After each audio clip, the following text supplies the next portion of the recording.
there are historic hot topics happening in our country right now. So joining us at the table is Pennsylvania governor and author of the new memoir, Where We Keep the Lights, Stories from a Life of Service, Josh Shapiro.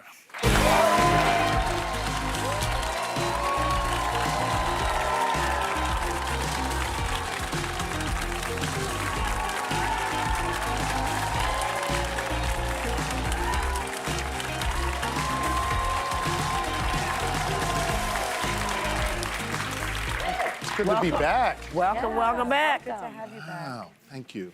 Well, Anna, you got the first Yeah, question. we got a lot to get through, We so do. let's get started. Before we get to your book, we were just talking about what's happening in Minneapolis, what's happening in Minnesota. There's been yet another senseless killing.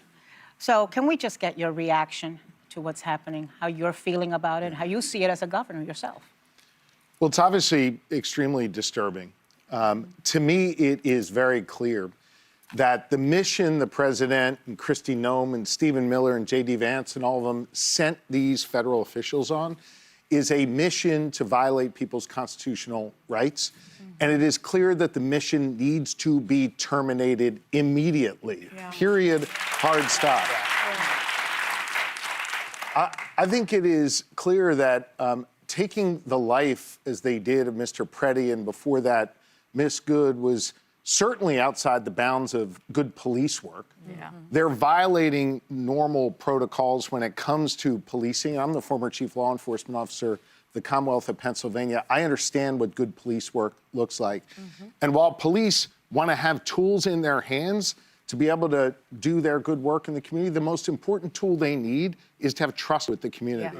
And the other thing that this administration has done is violated that trust with the American people and law enforcement, and collectively all of that makes us less safe. The mission needs to be terminated. It needs to end right now. Well, Governor, there are rumors that Philadelphia may be the next spot for these this kind of large-scale operation. So what can you do if they bring this crackdown to your state next? Yeah, look, Sarah, we've been planning for this. We understand that this is a risk, maybe not just in Philly, but Pittsburgh, Lancaster, other communities across Pennsylvania. We've heard similar rumors. Wherever it comes, we'll be prepared. We'll be prepared in the community. We'll be prepared in the court of law.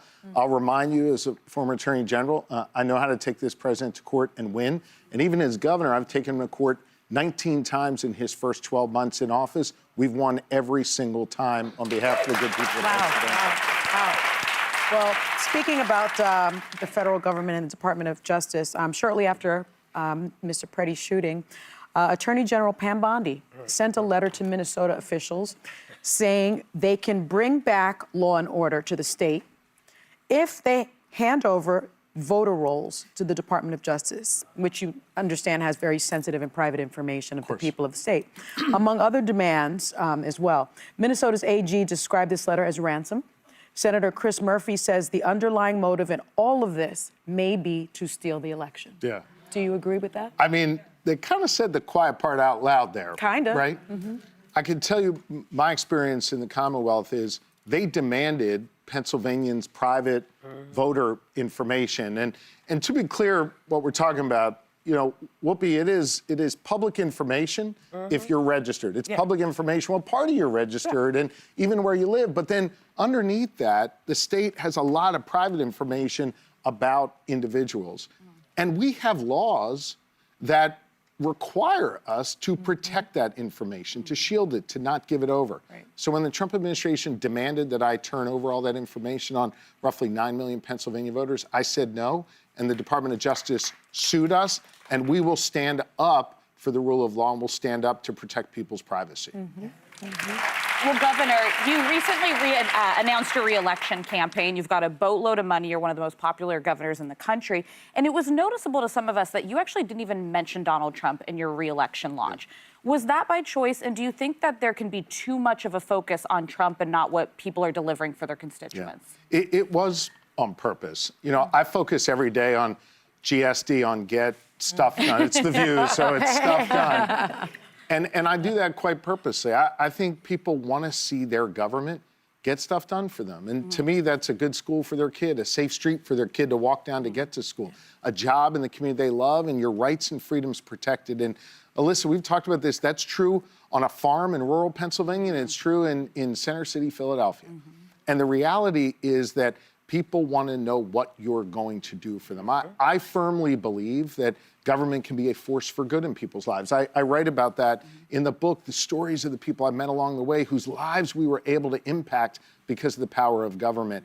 And so I think you've got to show, not tell, and you've got to deliver for people. And that's why I focused in my re-election launch on the things we've accomplished and the stuff I still want to accomplish instead of just empty rhetoric. Well, Governor, the first chapter of your memoir, speaking of your book, recounts the night your governor's mansion was firebombed in a politically motivated anti-Semitic attack just hours after your Passover Seder. 22 people were in the house at the time, including your family, three of your kids, along with members of your extended family. Yeah. Do you still replay that night, and what sticks with you the most? I don't replay the night, but the trauma lives with us.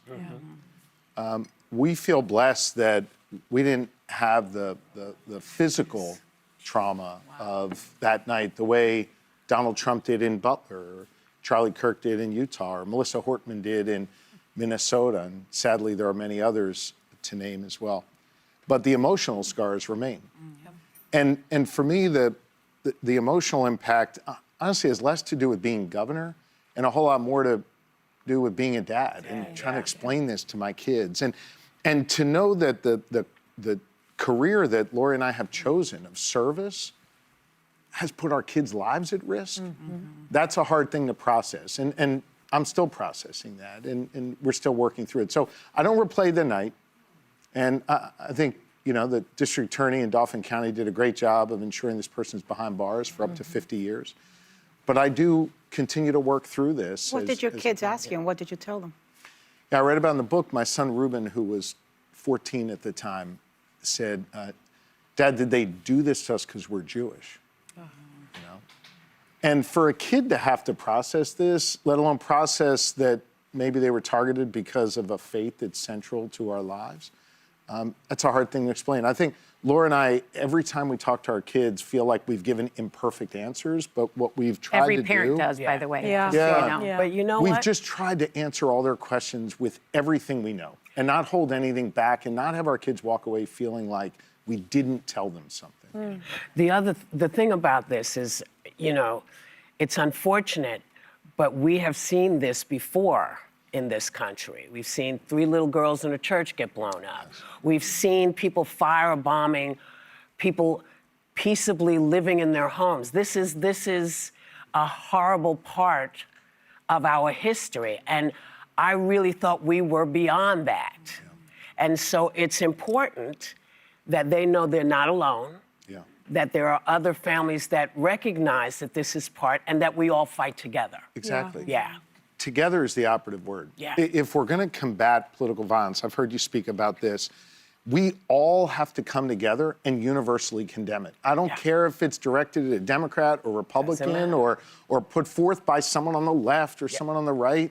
It should not be hard to condemn the killing of Charlie Kirk and Melissa Hortman. Correct. Yeah. And unfortunately, we have a president of the United States that doesn't possess the capacity to do that. And we have too many politicians who are pointing fingers instead of trying to bring folks together and condemn this universally. If we can come together and condemn it universally, that's how we can begin to take down the temperature. May I ask you very quickly, because I understand President Trump did call you, though, a week after the arson attack. And during your call, you write that he listed potential 2028 Democratic candidates and also warned you that you shouldn't want to be president, given how dangerous it had become to hold the office. Can you tell us who he mentioned as potential candidates? and what did you think about that warning? First off, I'm sitting there at the table just having coffee early in the morning by myself, trying to, frankly, decompress after the week. And it was our first moment to do that. And I got a call from a number I didn't recognize. I let it go to voicemail, and a minute or two later, I saw there was a voicemail, started playing it, and it was the president. And my son Max walked in, he goes, "Was that the president?" I was like, "Yeah." He goes, "Are you going to call him back?" I said, "I'm going to call him back, of course." treat the office with respect. And so I called him back, and the first couple of minutes was him checking in and letting me know that his administration was on top of it, which they were. And I Yeah. appreciate that. Yeah. They had reached out, the Attorney General, FBI Director, and others. And I do appreciate that. And then he just sort of went He into, went into a weave. I mean, the weave started. And we were on to tariffs and, you know, imagine, you know. He didn't invite you to the movie, did he? No, he didn't. All right. But then, and I figure if he's talking about these issues, I'm going to lobby on behalf of Pennsylvania steelworkers, which was a big Yeah. issue that we were trying to resolve, which eventually we collectively did. And then he started sort of musing aloud about the Democratic Party, and he said, by the way, you shouldn't want to be president. I said, well, Mr. President, I'm not planning on running for president. And he said to me, well, it's very dangerous. It's more dangerous than being a bull rider. And I thought, I was like, how do you sort of rider? know that, like, empirically? And he went through a whole thing, so. But he mentioned certain people. I mean, he expressed his He's thoughts not going on to a tell you number who of it things. is.